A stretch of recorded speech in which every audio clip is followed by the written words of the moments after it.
Today, we are not here to talk about the perils of being bitten by snakes, but instead something much more dangerous: the sensationalism of snake bites.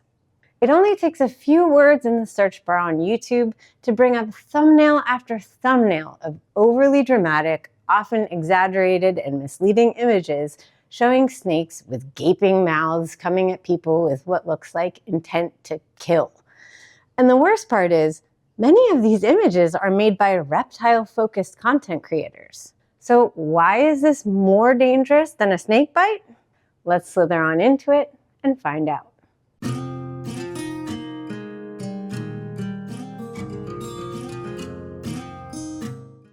Let's be crystal clear. Snakes are never the ones at fault for biting humans. No matter what anyone says, snakes are not aggressive and do not seek to harm us. They bite for two reasons only: to eat or defend themselves. That goes for wild snakes just as it does for captive ones. And since 99% of the time a snake does not consider you a food item, bites are almost always because the snake is scared of you or it's uncomfortable. So either you disturbed or mishandled the snake, or you're keeping it in such a way that it's uncomfortable and doesn't feel safe. Basically, it's your fault, not the snake's. In the case of food-motivated bites, the snake either missed the prey and got your hand by mistake, or you weren't paying attention to its body language and put your hand in the wrong place at the wrong time. Again, your fault. End of story. Considering that most people already view snakes as evil monsters, it absolutely confounds me that there are reptile-focused content creators making videos with thumbnails like these. As if snakes need any more vilification than they already have. Using words like deadly, angry, or even just bite in all caps next to the word snake is an easy way to grab attention, like a car crash does to a driver on a freeway. They're mortified, but they just have to look. People just can't get enough of near-death experiences, as long as they're not their own, of course. And it doesn't even matter if the description or even the content of the video mentions that it's not the snake's fault or that it wasn't actually deadly after all.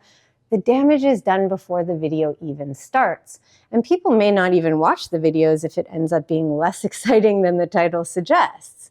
Either way, the content itself is secondary. What most people see is that thumbnail, which only bolsters the rhetoric that snakes are to be feared. Personally, I don't click on any video with thumbnails like these now because I don't want to give them the views or watch time that supports this behavior. No matter what these creators may say about their love for these animals, an image is still worth 1,000 words. Hey friends, just some quick notes before we continue. First of all, thanks so much to my patrons. You help keep me going, and I'm excited to share more special bonuses on there for you as time goes on, including a Patron and Snakes Zoom party that we'll schedule soon, and that I hope will become a regular occurrence. If you're not a patron yet, please consider joining and becoming part of the snake therapy mission and helping to spur the momentum forward. It's been just under a year, and the channel was just approved for the YouTube Partnership Program, so that's pretty exciting. But there are some other ways you can lend your support to all the work that goes into this. You can now buy some snake therapy swag on the new merch store. If it's not already up there next to the video on YouTube, it will be soon, but there's also a link to it in the description below. Any purchases made there are fulfilled by Fourth Wall, but a part of those profits does back bounce to the channel. And if you can't lend monetary support, then showing your love by hitting that like button, adding a comment, and sharing the content and the message is also really helpful and appreciated. Don't forget that you can also join our Discord server, which for now is open to everyone and is a wonderful way to strengthen the community of folks who believe deeply in the benefits that snakes can offer our mental and emotional health, and in the importance of providing our animals with enrichment, choice, and the best lives possible. Thank you all for being here. Okay, back to the show. For those channels whose focus is finding reptiles out in nature, otherwise known as herping, one would think they'd understand that making people more afraid of wild snakes would act against efforts towards conserving the habitats they're filming in, and possibly even encourage more people to actively kill any wild snakes they come across themselves. And yet, many of them utilize the sensationalism of bites to lure people to their content. They should be ashamed for highlighting a bite that they most certainly received out of recklessness, carelessness, or simply scaring the crap out of a wild animal. It's an ego display more than an educational one, and focusing on their YouTube persona for a camera means they're not paying full attention to the animal itself. They deserve whatever bites they receive, but the snake doesn't deserve the negative attention they're giving it, all in order to get views. And all these poor herping creators bit by venomous snakes who end up in the hospital. If they let the animal alone in the first place, or shot the video from a more respectful distance, they'd still have all of their fingers, no? I just can't get myself to feel sorry for them, let alone watch the content. Most people don't know the difference between a venomous and a non-venomous snake, so all they're thinking is, oh my God, snakes are terrifying. Look what they did to that guy. Or worse, they'll try to emulate the creator and handle a wild snake without proper knowledge or experience. This guy makes me want to kick something. Every single video he's made about snakes includes the words deadly or angry in all caps in the title, except for this one, where he's literally grabbing a snake by its tail and shoving his hand in its mouth, saying that it strikes him. That snake wants nothing to do with him. He's abusively handling it and forcing it to defend itself and making money off of it. 29 million views on that video. The description says, "Coyote spots a Burmese python that's more aggressive than he bargained for." Who's the aggressor here exactly? Big angry snake, deadliest job in America? That's a boa constrictor, you dolt. It's not deadly, and it's only angry because you're poking it. But you just gotta get those views and make everyone associate snakes like Severus with fear. This genius could have highlighted the fact that he found a cool milk snake and then released it, or as it says in the description, got to know him before releasing him. But instead, he shows it biting his face. And 50 times? Why? Milk snakes are small, harmless colubrids who are unlikely to bite unless seriously provoked. And if you grab the snake out of its environment and it's bitten you multiple times in an effort to get away already, why are you putting it up to your face? The answer is, you're doing it for views. And here's the thing, this is animal abuse. These snakes are terrified and handled inappropriately. How dare people make them out to be scary when it's the human that's the villain? Even worse are the ones that are complete fabrications, like this one, showing a stock image of a rattlesnake and a girl with a fake wound whining about how it hurts, when in fact, the video content has the teen creators approaching a reticulated python in what looks like a public park. I only know this because I scrolled the preview. I didn't actually click on it because they definitely don't need more than 1.4 million views on this garbage. They most likely staged the whole thing, renting someone's pet for the purposes of the video to act like they just randomly found a 12-foot reticulated python while out for a stroll. Reticulated pythons are not only non-venomous, but they're not native to the United States, and if this girl did get bit, they probably baited it into doing so. Either way, she deserved it, and it wasn't a rattlesnake. Way to go, kids. Real cool. I believe that creators who label themselves as educators in herpetoculture have a responsibility to promote positive representations of these animals and of the hobby in general. So it's pretty appalling to me that anyone in that category would portray snakes as dangerous or scary. Baffling too, because the more poorly people think of reptiles, the more endangered our ability to keep them at all. And then how will they make their money? Just about every video that Wiccan's Wicked Reptiles makes uses some form of clickbait, including scary images of snakes. But this one really takes the cake. These will bite you? Really? How does this type of content help herpetoculture? Tell me. He could have left out the first part of this title completely, and most certainly the cat scratches he photoshopped on his face in the thumbnail. To me, this kind of subject matter reflects more poorly on the keeper than it does the snake. Images of emerald tree boas are incessantly used to vilify snakes thanks to their large teeth and bad reputation. But so many temperament stereotypes are largely undeserved.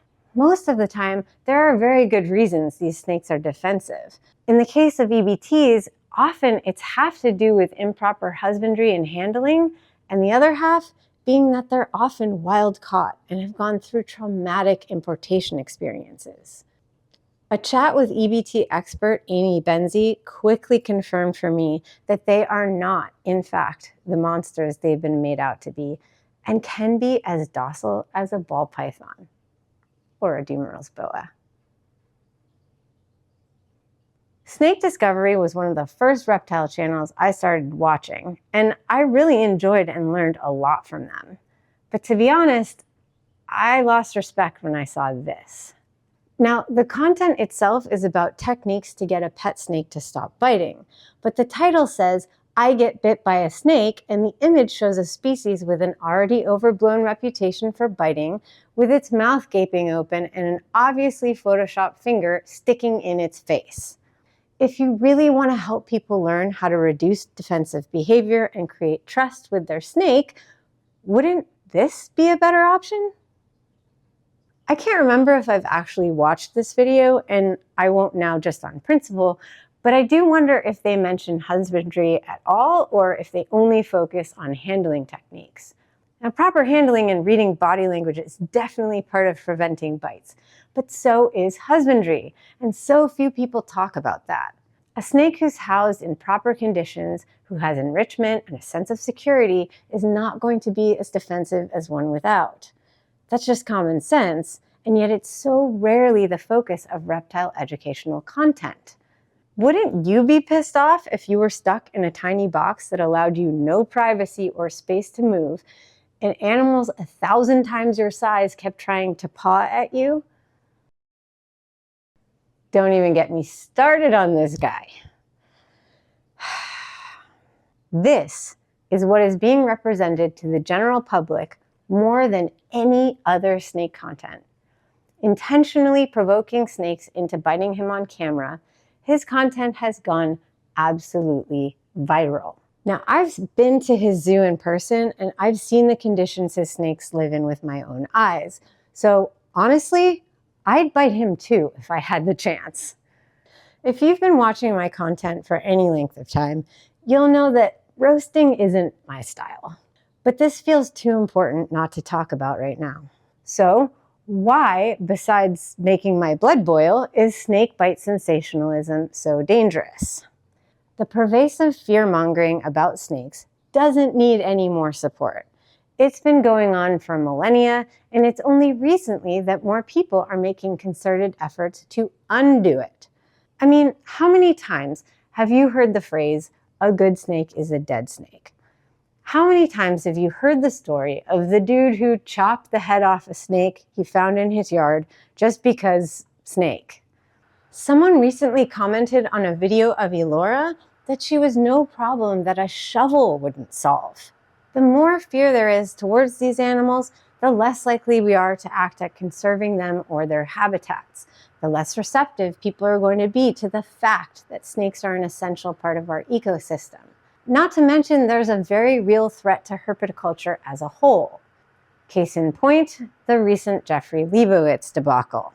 Now, I'm not going to go into detail about the incident itself, but if you're unfamiliar, the long and the short of it is that a content creator was recklessly and inappropriately keeping and handling the most venomous snake on the planet, an inland taipan, and was arrogantly and loudly vocal about his venomous snake free handling abilities.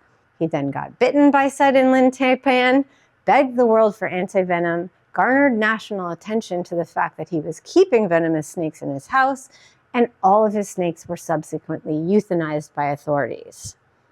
There are so many issues with this situation, but what I want to highlight is what the media did with this information. Big surprise, they blew it out of proportion and misinformed the public on a massive scale. They used a picture of a ball python on their broadcasts with the words venomous snakes underneath it, so all the people who already wouldn't know the difference between the most venomous snake in the world and the most popular pet snake in the world now have the association of danger with a snake they could easily come across in a pet store. No doubt a bunch of them are now wondering if their neighbor might be harboring animals that could get out and kill them, and whether they should report or make trouble for anyone with snakes in their house. Not to mention, kill whatever snake they come across in their yards, because who knows, it could be deadly. People will get proactive about this and put legislation into place to prevent this from happening again. And to some extent, I can see why. Unfortunately, the people making those laws will likely be as ill-informed as whomever did their research for that broadcast image, and will probably word it vaguely enough that it could prevent us from keeping snakes as pets at all in the future. I got back into keeping snakes again 5 years ago after taking a few years off. And in 5 years, with 9 snakes of my own, I've been bitten 4 times. Let's crunch those numbers for effect. Of the last 1,825 days of keeping snakes, there's been a 0.002% chance of being bitten, or 99.998% of the time I didn't get bitten. Not bad odds. And guess what? Each time was my fault, which means it could have been 100% bite-free, but for my mistakes. Twice were food responses that I mistook as curiosity. Once was because my carelessness allowed Helios to get into a place he shouldn't have, and retrieving him was stressful for him.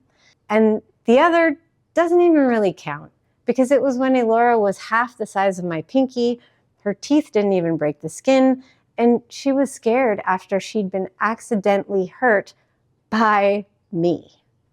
All that to say, it's not that hard to prevent snake bites if you're doing it right. And if you do it wrong, then proclaiming it to the world is just not helpful. So be the change you want to see, fellow creators. Otherwise, just stop. I've been asked to make a video on dealing with defensive behavior in snakes, and I kind of already have. I just didn't use those words. Building trust, giving them what they need, respecting them, learning their personalities, behaviors, and body language, etc., etc. And the funny thing is, my snakes aren't defensive, at least not with their mouths. Does that mean I don't have the expertise to talk about bites and defensive behavior? You tell me. Let me know in the comments if you want that, and I'd be more than happy to make a video about being bitten by snakes. But my thumbnail would probably look like this, or this, or maybe this. In the meantime, I urge you to go forth and spread the good word that snakes aren't monsters. Try not to give in to the clickbait, and above all, love your snakes and all they give to you. We are so privileged to have them. I'm Shira, and this is Lauren, and we'll see you next time for more snake therapy.